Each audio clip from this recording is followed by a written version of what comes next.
All right, welcome back, everyone, to another episode of Noble with Noble. We're on episode 8, and today we have my very good friend, Jacob Atkinson. Jacob, welcome. Welcome to the show. Thanks for having me. So Jacob's a photographer and videographer, so we're sort of shifting away from, realtors specifically for this episode, but he's done a lot of photography and video for realtors, so we're going to get into that. Building your business with branding and videos and marketing and all of that. So, Jacob, welcome. I guess we can sort of talk a little bit about you and how you started, and because you started off doing more photos and now you're doing more videos, but it still looks amazing. And I appreciate it. I the journey all started back as a young kid playing sports. My parents would always video my games of whether that was hockey, soccer, and I'd create little highlight reels from them. I'd go in and edit the footage, and at the end of the year, I'd give a DVD to our teammates, and they'd go either watch it on their TV, or sometimes we'd even rent out a theater. So like all of us could all watch it, and it was an hour of like the best, in hockey it was the best hits, the saves, the goals. Got us all pretty hyped, but it taught me how to create video straight from the beginning. So. That's crazy. I didn't know you did that by yourself. So your parents would film everything and then send you the stuff. And what programs did you use when you first back started? Then? There's millions to choose from. There's Sony Vegas. I was dabbling with even like the products I still use nowadays back then, but just like the tools were different. You just kind of did with what you had. But you could still create something memorable. I think that's what now I kind of look back on and sometimes wish I still created was something so like memorable that people can look back at, and I still look back at now, and realize this was a pinnacle moment in my life. Do you still have the DVDs at your house? I still have all the DVDs. I've actually been smart enough to back them up onto a computer because technology now, they don't even have DVD players and laptops. So I have them on hard drives, and every so often I go back and just like reminisce those moments. Yeah, you got to send me those. I'd love to take a look at those. You'll see some of the bloopers as well, and some of the interesting things I said back then, and even how I looked. I mean, I look very similar, but maybe just a little bit shorter and not You're a little bit shorter now, or you're a little bit shorter back then? You'll see it. You'll see it in the clips. That's good. And then, so you moved on from doing that because you went to school sort of for film, I guess like a little bit, because you did a couple of programs in there. Yeah, so it moved quite quickly after sports. It started to kind of open up this idea that I could be doing this, and this is what I could be doing for my life. I started seeing how YouTube would grow people. I saw that commercial on TV, and it started getting me inspiration to just move away from just creating memorable videos for myself, and moving towards a space where I could capture my travel vacations. In college, I was really close to the music space, so I would have a few friends that were producers and DJs that I was able to film them as pre-DJs. You did that for me. I did that for Ryan as well, which is funny.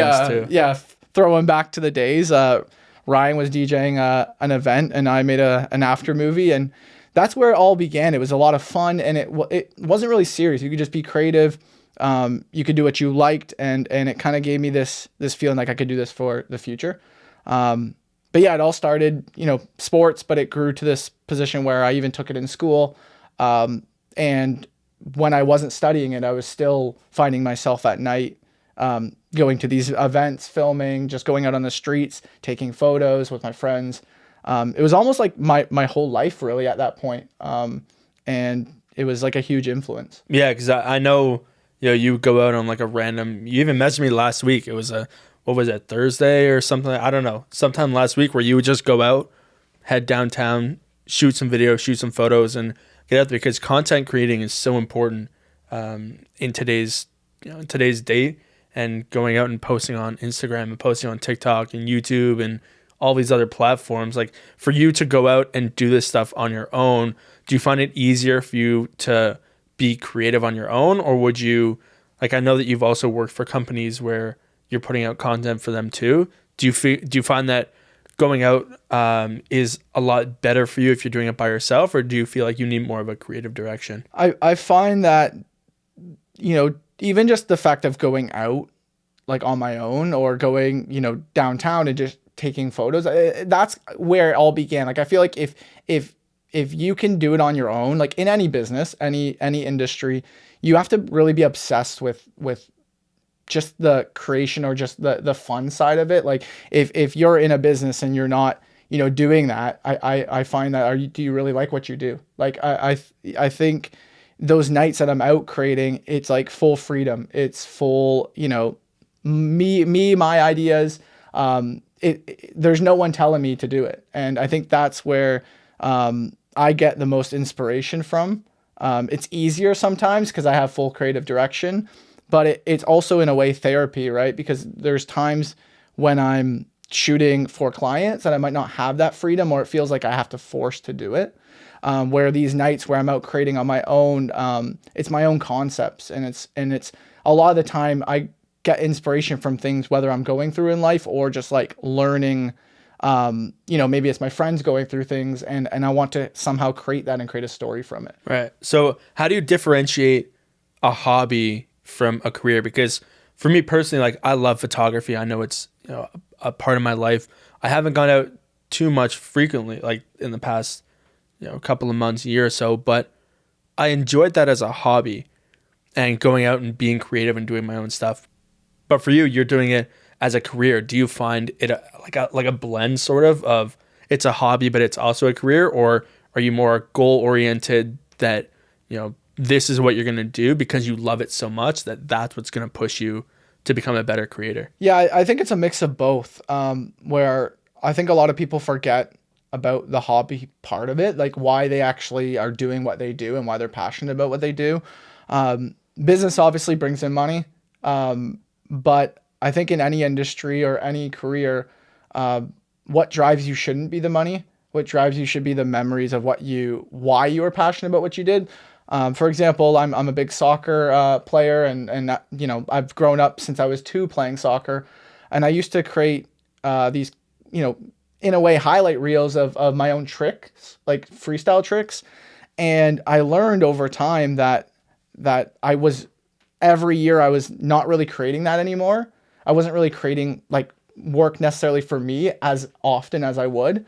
So even now I go back and sometimes I just, go out to a field, record myself doing tricks, and it takes me back to that place where it was before money. It was before, creating something more than just a hobby.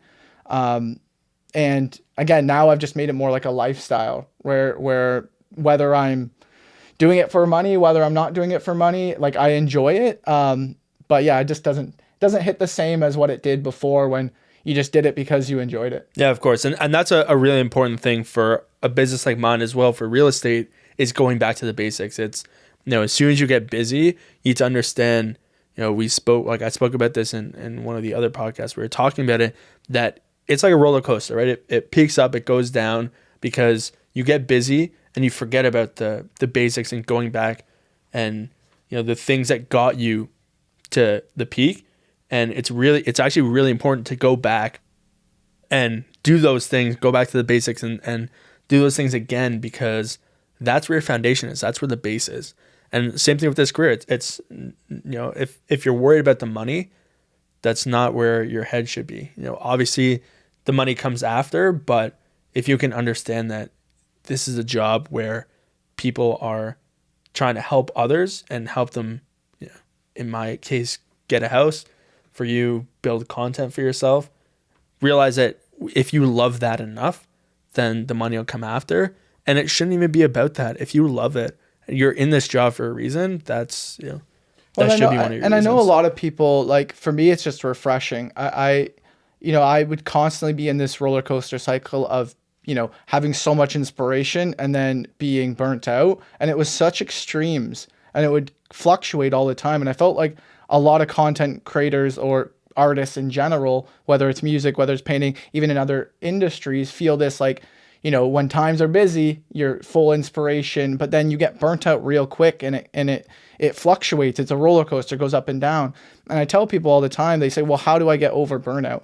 And it's going back to your roots. It's even if it's not videoing something or creating something, it's just going back to what do you enjoy? What was the thing that made you feel inspired by everything? I mean, for me, it was sports. Like, you can still be creative in other industries. And I think a lot of people think, well, I have to stick in the video industry. I have to stick in the real estate industry. And it's like, there's so many transferable skills that I've learned from other areas that it's made me realize that if you're burnt out, you just need to pause what you're doing, take a step back and say, well, why did I start this to begin with?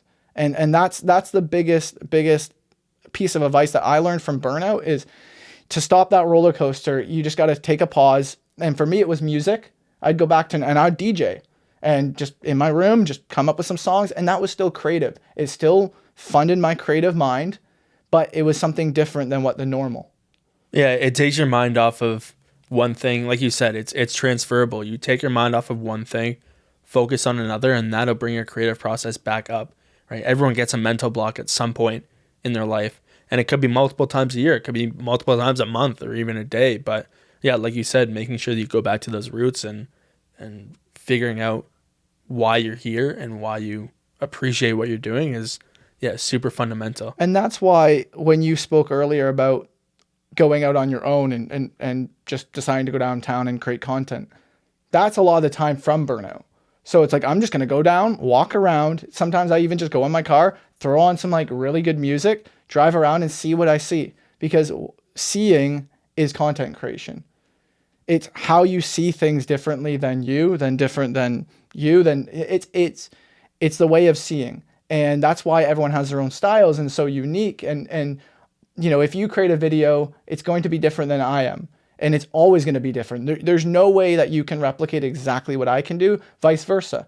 But because seeing is creative, is creativity, is being able to see. So a lot of the time I'll just go out and walk around. And if I see something that I like and I'm like, this hits different, this feels different, I'll record it.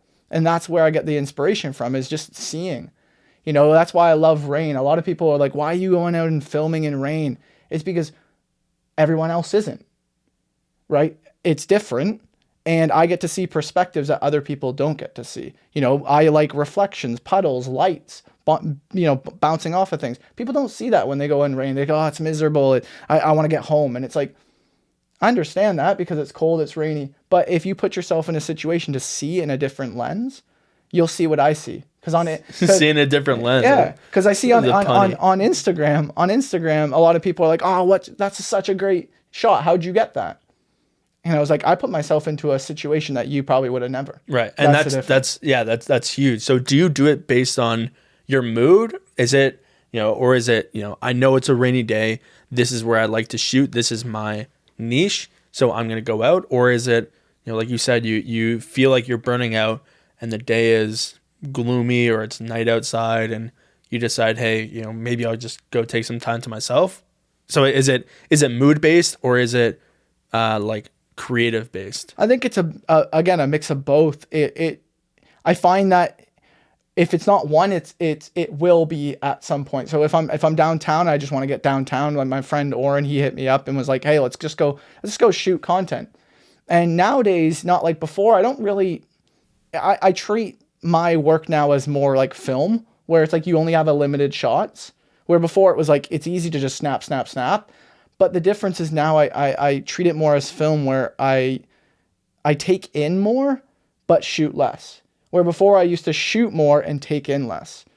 So in a way, I'm taking in more of the environment and I'm really picking and choosing what moments feel right to me, what moments resonate with me. I think that's again what art is what, everyone can resonate with art differently. But it's all a personal choice. What you might see is different than what I might see. And, that's the reality of it. So a lot of my work is personal to me.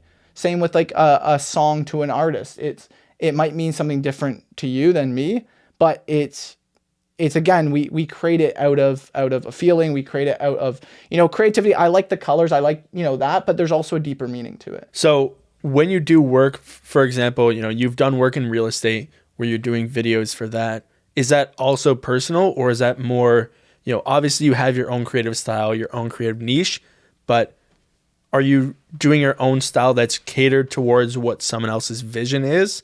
Or is it more of something where you're sort of locked into, okay, you know, you save your personal stuff for whatever creative style you want and your business stuff to whatever the client wants? Yeah, it's a great question. I find that just like, again, many artists, they keep their personal stuff pretty close to them. It's hard to, you know, especially when it comes to business, it's hard to release that. And because, you know, the business may think differently than how you think of your work. So it's hard to let that go. There's the odd project where I will bring that, like my personal, you know, style into it. But I'm careful with it. A lot of the time, if a business, for example, real estate, and I'm doing real estate listings, I will follow what they want because they hired me. They're the boss. They're the boss. But at the end of the day, it's I hope the people that I work with trust me, that they understand that I also have something different that another videographer won't have. So if they just want a standard templated cut video, I can do that. But if they want something different that may provide a different, unique viewpoint to other clients or other people watching it, I can do that. But it's all a matter of trust. It's if the people that hire you trust you, I can start adding a little bit more of my flair in. But if they want straight cookie cutter, it's like I can do that as well. I think it's all about adapting to what the client wants. Some clients will come to me and say, I just want a video. Some will say, well, hey, I want an art masterpiece. And it's like, it's a matter of adapting to what they want. And if they trust you enough, that's you can't beat that. Yeah, because I mean, we've done videos together. You know, if you go to my Instagram, you can see my house video on Wilmington. Jacob filmed for me, and you know, the reason I went to him to film the video is because you have such a creative mind, right? Like you said, I feel like you personally, you thrive off of doing your own creative stuff on your own, where, you know, I came to you, I said, I want to film a video. Like, I have a couple of ideas, but let's just go out there and, you know, you do your thing because you know best. And I feel like it worked out so well, you know, because yeah, anybody could just have a cookie cutter video, but thinking outside the box and having a completely different perspective and different viewpoint, like you said, of a house or a neighborhood is, I think, so valuable, especially in this business, because you know, you can go to any realtor's Instagram and you'll find the exact same video of them going through a house. I've done it.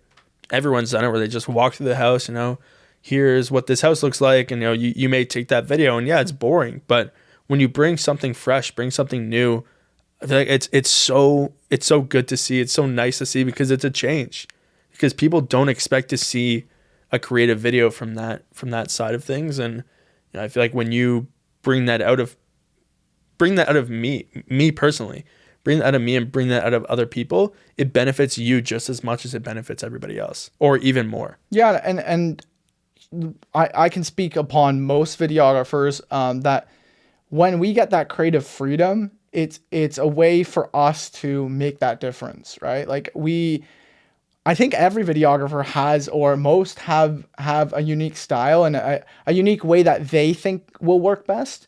And I think there's a mix between, you know, a 50% and 50%, where I feel like, you know, yes, whoever hires you is the boss. They have the overall direction. They're paying you, they're giving you the money, you know, etc. But I think there's a level like what we did with our video, where it's like, you trust me and that I know what is best, or at least like elements of what is best, where I think in the space, the creative space, having more freedom can be beneficial for us. And it can be different. It can be unique. Again, every videographer is going to be a little different. Every creative is going to be a little different. In the real estate space, it's same with agents. Every agent's going to be a little different. They want a different sauce on their content, or they should. But again, that makes a good brand. That makes you stand out. Is if someone comes to your page and says, I've never seen that before. I've never seen someone shoot that like that. That's what puts you above your competitors. Right. So what's your creative process like if you're doing a real estate video? A lot of the time, it's a direct conversation right from the beginning. with the agent, asking them what they want. Again, it's for me, it's an open conversation. It's a way to get to know them, because I think video content spans outside of just creating a listing video. It's really diving deep into who the person is that I'm creating this for. As you know, there's agents that like to be, funny, comedy is first, right? And that's how they want to lead their brand. And then you have others that are very serious, luxury serious. There's others that, there's different personalities, and that's going to really depend on what video you're going to create for that client. So a lot of the time it starts with a conversation. Just say, hey, like, what type of like person do you want to show yourself off as? And that's really going to even determine the pacing of the video, the visuals of the video, the color grading of the video. Like, there's a lot of elements that aren't just, we just don't go to a house and film it and just say, that's it. It's like, there's a lot more elements that can be considered while talking to the agent. Right. So what's color grading? So color grading, like even the simplest of there's some houses that when you walk into, you have this cozy feeling because they're a little bit darker, but they maybe have a fireplace. They have nice wood tones. And it's like, maybe that video needs to be shown darker because it's that vibe that when you go into a house, you want to feel exactly how you want guests to feel coming home. So if for example, there's a place that has, a lot of white open space, lots of natural light, you maybe want to show that lighter. But that judgment will be made depending on, that conversation with the agent, but also just how you feel about walking into that house. Every house should be treated differently. I think every property should be treated differently. Yeah, because they all have their own characteristic. They all have their own personality. And it's a matter of you bringing out that characteristic and personality from the houses, because people think, it's just the people. But a lot of the times, yeah, it's about what the house looks like and the feel and the vibe of the house. So for you to go around the house, what are some things that you look for? Like you said, for the color grading, it's the vibe. But going in, what are some key elements that you look for in a house when you're shooting them? Like, let's say, for example, you said the fireplace. Mm-hmm. You'll go out, you'll see, you'll walk through the house, oh, there's a nice fireplace. I'm going to shoot that.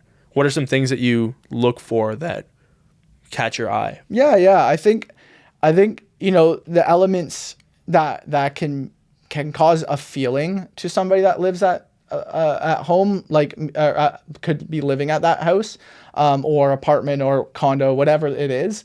A lot of the time it's what shots or what I guess concepts will generate feeling. So a fireplace usually means cozy. So that's like, anytime there's a fireplace, I want to shoot that because it represents this cozy space.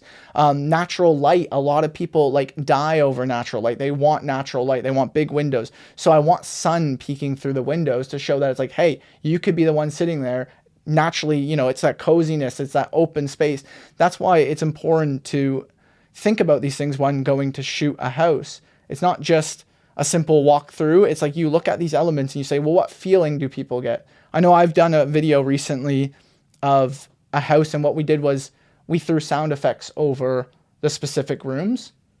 And it was to generate this feeling of like, oh yeah, like those are the sounds you're going to hear if I lived in this house. So in the kitchen, you heard, a bottle of wine pop in and sizzling of some, steak. And in the living room, you had board game sounds with kids, talking, mingling, and the idea was to bring out a feeling, because I feel like if you can make someone emotionally connected to something, that sell is so much easier. If you can make someone feel something, and that's across the board of all art. If you can make someone feel something, you've already won. Yeah, that's a really, really good point, because yeah, it doesn't necessarily relate to video or photos. It's anything, drawing, painting, any sort of design, because even advertising, because you want to draw the viewer's attention somehow. So is that what differentiates you from other videographers? What do you look for that gives you that spark to find something more creative? Yeah, a lot of the time it's the simple details. Like I think a lot of videographers will look at the main project as a whole, but not really look at the small details, like even as simple as the music you choose. You know, rather than just slapping on a track and going, oh, that's it. It's like, well, what music does that make you feel when you walk into the house? Music is huge. Sound design, this is something recently I've realized, but I've always had it in my videos. It more likely just kind of came up recently, is how big sound design is and how big the sounds of, like, you know, what does a song feel next to footage? What, again, the color grade, what does the colors, how do they make you feel? These are all elements that I think are overlooked in a lot of videos that could actually change the way that an audience looks at you, like looks at the property in general. Yeah.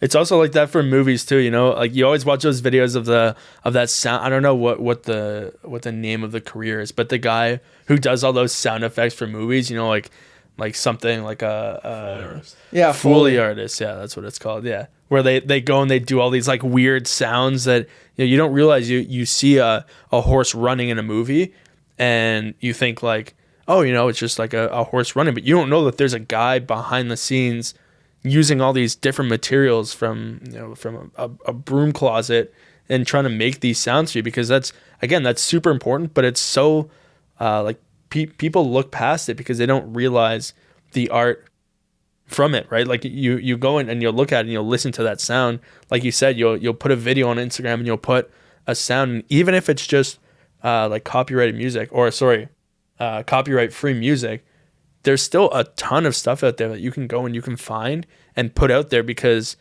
that's what's going to make your videos sound and look better. Even in a day like today where a lot of people go on Instagram at work and they'll just scroll through and they won't, you know, they won't listen to the music, but the people that do might have a different touch and a different feeling for it. And that's, it kind of goes back and loops back to why I see myself different than a lot of creatives, is because I take inspiration from other hobbies or other elements of what I've done. Like I said, I like DJing. Like you know, I love the music industry. I absolutely, I could sit in a studio for hours and just listen to someone play guitar or mix music. Yeah, me too. There's something about it that is so therapeutic. There's something that is so, you know, wonderful about creation. And what I learned is that has really transcended into how much I care about the sound. I remember I will sit there and be like, is that sound 1 pixel off? And people will, why are you worried about this? And it's because it matters to me. It really game changes things. But I think every person doesn't realize that there's other skills and other things that you might have done as a kid, or even a year ago, or even a week ago, that really could improve what you're already doing now. As a real estate agent, there's skills that you might have already have taken on or already have in your locker that you don't realize, because, you know, nowadays maybe you're focused only on a specific, you know, your job or whatever you're doing, but there's a lot of overflow. And I learned that too about sports. I was always in a team, you know, having to push others, but have others push me. And I've learned that, you know, how to take criticism now. Like if someone doesn't like my work, how can I move on from that specific, you know, and make specific problem and make it better? I've learned how to take criticism where other people might crumble with criticism, because in sports you learn. So there's a lot of, it kind of goes back to that element of sound design and all these elements. Like that's a lot of the time drawing inspiration from other places, even as simple as the graphics. A lot of people, like I try to animate every single logo in every single video I do. And that's different from people. A lot of people just slap on a logo and say, it's done. But why? Because I want to add extra value. I grew up really appreciating design, fashion, and all that, the simplicity of design, graphic design. So I like to add that into my videos. And you bring the logo to life, and it shows, like you said, it shows character, not only for the video, but for the logo as well, and for the branding, because branding is huge.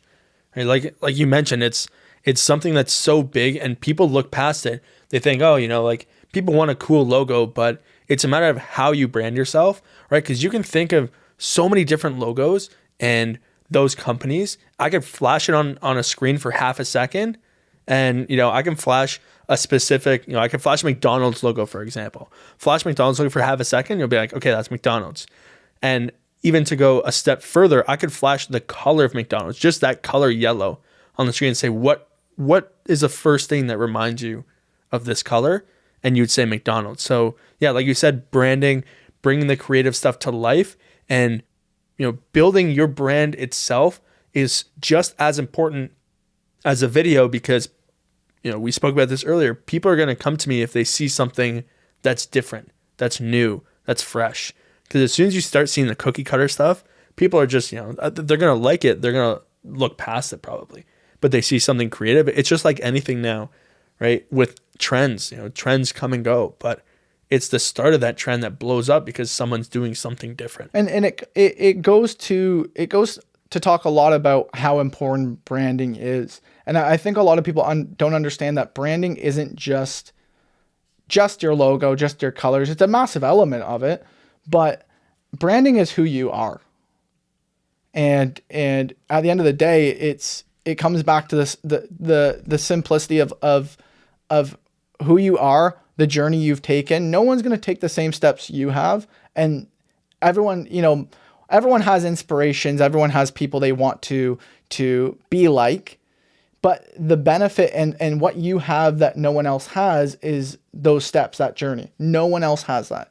And that's the beauty of it. And if you can build a brand around, who you are and also have, your logo, your fonts, your colors represent that, you've nailed it. That's where you have these Starbucks, these McDonald's. But I think a lot of people don't understand that Starbucks logo or McDonald's logo, we see them and we know what they are. Yeah, but also we know what to expect when we go to those restaurants, because that's also a part of branding, is what do you expect from you? So if I'm working with Ryan Noble, I would expect a certain amount of service because I know who you are. Okay, maybe you're personal. You like to talk to me. I expect that when I work with you. Same with when you work with me. There's certain things you would expect because that's part of my brand. So it's also the professionalism of how you are as a person, how personable you are. There's a lot more than just a logo, slapping on a logo, slapping on colors and saying, well, this is my brand. There's so much more deeper. We know what we're expecting at McDonald's. It's quick, it's cheap, and it's fast. I just said that twice. You didn't say good. You didn't say good. So. I know. It's quick and fast. But you got to think at the end of the day, we know what to expect when we go into McDonald's. We know what to expect when we go into Starbucks, because that's their brand. Their brand is also who they are, what they stand for, what they represent, everything. That is part of brand, and that's why brand is so powerful. And a big thing is consistency. I think that's the biggest thing about all these brands, is that they're consistent. You can go to McDonald's and it'll be the same every time. You'll go to a Starbucks, it'll be the same every time. And although we spoke about trying to be different, they are different. They're different in their own ways, right? Like they have things out there. They make their coffee different, right? Like we said, they could be right beside each other, and half the people would rather go to Starbucks, half the people would rather go to McDonald's for their coffee, but they're doing it for the same reason, and they're both consistent, but they're different. I read something recently that said that, everyone's worried about everyone stealing everyone's idea. But if you're damn good at your idea and you have good branding, it's not going to matter who steals it. It's not going to matter because you're already on top. So if people are trying to steal from you, that's a good sign. I don't know why people don't throw out more stuff on the internet, more stuff. Say, oh, here's a free guide. Here's a free this. Here's a free that. Or even just putting more information out, because I feel like people are too worried that people are going to steal from them. But the reason why they're worried is because they feel like they're going to overtake them. If you're good at what you do, people are going to try to steal from you. That's the business. That is business. That's life. People are going to try to steal. Look how McDonald's and Starbucks has been at the top of the game for so long. But you know how many people have tried to become Starbucks, tried to become McDonald's, but they haven't got there. Why? Because McDonald's and Starbucks keeps... their brand is so strong that no one can come close to them. Right. And at the end of the day, as soon as someone comes close to them, they switch up and come up with some revolutionary idea. And then it's like, oh, now we're back to resetting, trying to steal again. But they're still not going to reach the same level. And even if they do, even if they surpass whatever Starbucks is or was, like Starbucks is still going to be successful, right? It goes back to the old saying that imitation is the highest form of flattery. Because people are going to imitate, like you said, if you keep doing it and you're doing well and they see you succeeding. Like even for me, when I was getting into real estate, I had so many people, even like there's also the saying, everyone knows a realtor. Everyone has a friend, a family member, cousin, whatever, who's a realtor. But that's true, right? People came to me like, oh, you're going to get into real estate, you and everybody else. Okay, that's fine, right? Think about how many people are in finance, for example. Right? There are probably just as many people in finance, maybe even more, working, at a corporation doing a job for that than a real estate agent, right? Think about how many coffee shops there are, right? Oh, just because there's a Starbucks and a Tim's and a McDonald's, that doesn't mean that I can't open my own coffee shop and, like you said, try and build it myself. So I think it's all relative with both of our businesses, and just as a person, just not worrying about what other people think, but just doing your own thing and working hard at it. And I think at the end of the day, the people, and I've always said this around my creative friends, is you can really tell the people who are passionate versus the people who will fall off. And the easiest way to tell is the people, again, that put extra work in. I saw a quote recently that said along the lines of if you have a strong, like, not just a strong brand, but if you're a business and you're offering more value free than someone is paid, that's huge. And it made me think of like the animated logo. I don't charge extra for the animated logo. It's a value that and it's a standard that is in my business. And I know a lot of people will charge extra for that. We'll try to nitpick every money, but like for me, it's something that comes with my business. And that's where I think big businesses will offer that. Like even McDonald's, I know they have the money to, but dollar drink days, like they have free coffee here and there. And you think like, how do they do it? But they're doing that because they know that the return on investment is going to be huge on that. People are going to go into McDonald's and get their free coffee, but they're also going to purchase something else. Yeah. So, and even then, even for the dollar drink days, right? I'll go to McDonald's during the summer when it's dollar drinks, but everyone knows that the McDonald's Sprite is like the best Sprite, or their Coke is a bad. I don't know. There's something that they do that's different, but then you're gonna come back, right? You're gonna come back in the summer, you're gonna come back in the winter, the fall, the spring, not when it's dollar drink days. And you're gonna give them that money. So yeah, you're absolutely right. Where they know that you're gonna be purchasing. Yeah, you can't walk in there and just you can go and just buy a drink, but the chances are, oh, maybe I'm feeling like a burger today, or some nuggets, or an ice cream, especially when it's hot outside. So things like that, are so smart to add into your business as value. And even for me, when I first started in real estate, there were other realtors who gave me free information. They had this whole package, and they had a bunch of different like PDF workbooks and things like this to, video content ideas and starting a podcast and stuff like little things like that I got for free. And I'd say, why would you give it to me for free? Because 99% of the people are not going to use it. And the one person who does use it, fine, right? I'm not taking over their business.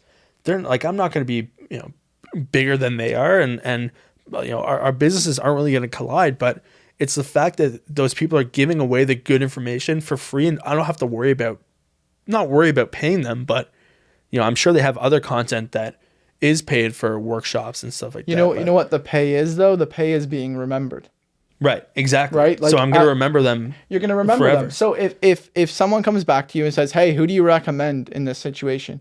I recommend him, because if it's not you, if it's not your area of expertise, I recommend him. And that's how good business works. That's how good business works is sometimes, I agree that you should be paid for certain things, but giving away certain piece of information or offering a helping hand to someone is huge. Like, you could be looked at and people could be like, that guy did this for me, and there you go. And it's being remembered. And that's why I think these big brands do it so well is they do things to be remembered. And that's the payoff. That's their pay that they'll get from it. And I would love to see a study of, like you said, dollar drink days. I would love to see, even these apps where they give you free things, is how much return of investment they get, because they're just generous, knowing that people are going to remember them. And if you have a strong brand, if you have a good logo, if you are a good person, people are going to remember you. It's as simple as me, I guess, right now in my business, it's majority referrals. And half the time I don't even know where they're from. Me too. Yeah. That's my hope. That's why our businesses are so similar, right? They're completely different industries, but they have the same similarities where we're running our own business and we have people who are referrals, repeat referrals come back to us because our content or, our customer service is good. That's why I always say when you're doing a video or piece of content in my work of expertise is, even if a client pisses you off, even if a client, you never want to work with that client again, never burn a bridge. No, never burn a bridge. Exactly. Never burn a bridge. And you got, a lot of people think, oh, like I don't mind burning this because it's one client. One client isn't one client, because one client talks and referrals is from other people sharing information. So as soon as you burn one bridge, then literally it's just going to be repeated. And next thing you know, you're going to say, well, where are all these referrals? Well, people talk. Yeah. So at the end of the day, it's making sure that you're respectful, even if that person, in a way fucks you over. It's at the end of the day, it's a matter of staying professional and realizing that one person, even though they might have been to you, they might have a say in future business for you. Exactly. Like even for you, right? Like let's say I burn a bridge with you. You got what, 5,000 followers on Instagram? Just because you don't, just because that's the one bridge, you have 5,000 people behind you. You post one thing saying something bad about me, people are going to remember that, and they're not going to remember it for a good reason. It's a different world nowadays. And it's not like when we were kids where you could say something bad about someone on the schoolyard and you could probably go a year without hearing about it, or even more, or never hear it. Where now with the day and age of social media, one bad review in a small business can destroy a business. And you know how many people get canceled on the internet? Oh yeah, especially, but not even that. Even with like Google reviews, right? I don't remember what it was, but there was something that some restaurant did something online, and then all of a sudden, all these random people online went and gave 1-star Google reviews, and all of a sudden you have a very good restaurant to it's terrible because all these random people who haven't even been to the restaurant, aren't even from here, are going and writing 1-star reviews because that one bad thing happened. So it's really important to not burn any bridges because you never know where it's going to lead. It's easy to ruin your reputation. It's very hard to build your reputation. It's very easy to ruin it. You can, at the snap of a fingers, you say one wrong thing, that could be the end of your business, and you could just be going on the downslope and down on the roller coaster, and you're never coming up. Yeah. But building your brand, building who you are, what you represent, takes years. And I don't think people realize how long it actually takes to build a good brand. So many people rush into it and think it'll take you 2 weeks, but it's a matter of a process and how clients feel about working with you, how you present yourself in front of clients. I would never be getting the recognition I did if I didn't build my brand how I would want people to see it. Like if I wouldn't buy into my own brand, how is anyone else supposed to? Right. And I feel like that's super important.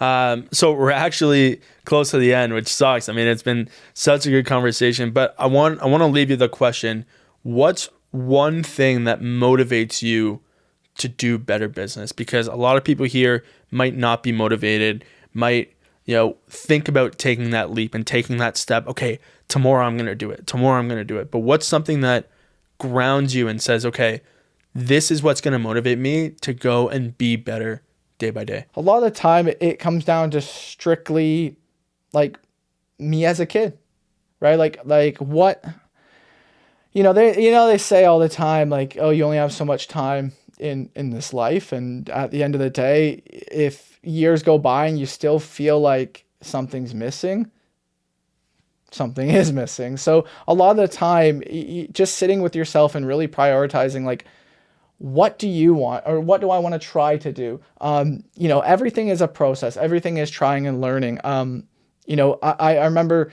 I saw a quote that said, there's no such thing as losing. It's either you win or you learn. And a lot of the time that comes from just keep on going. If something fails, it's like, okay, you just reset yourself, fix that process, and continue going. I know there's been lots of times in my career where I felt like maybe I'm not in the right career. Maybe I need to switch. And a lot of that time, it just fueled me to keep going. And I said to myself, if someone asked me, they said, what would you do if you weren't creating videos and creating content, creating art? I said, I don't know.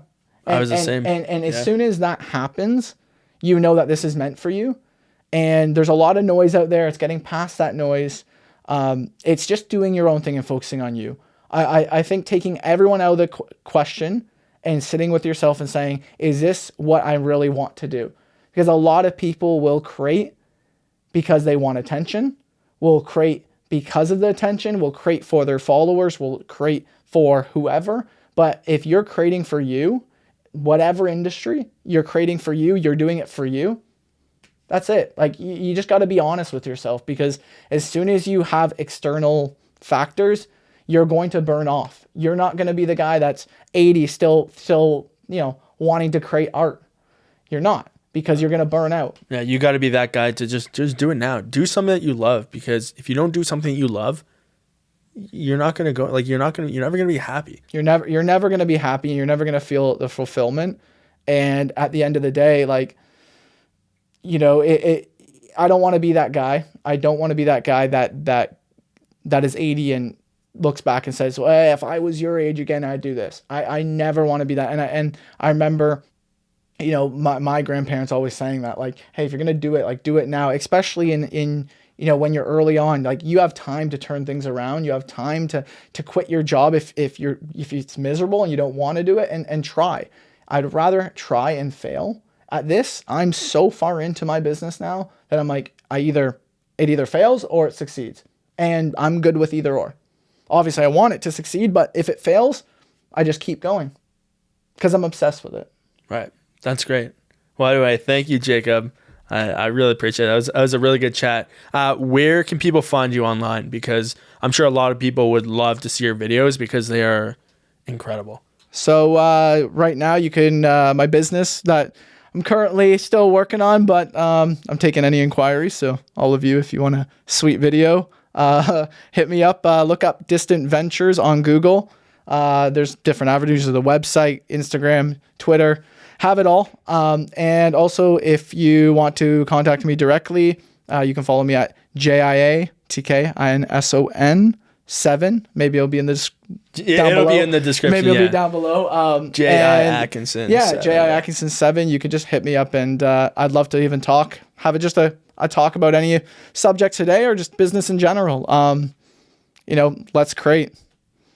All right, sounds good. Well, thanks, Jacob. Really appreciate it, and I guess we'll see everyone next week. Thanks for having me. Take care.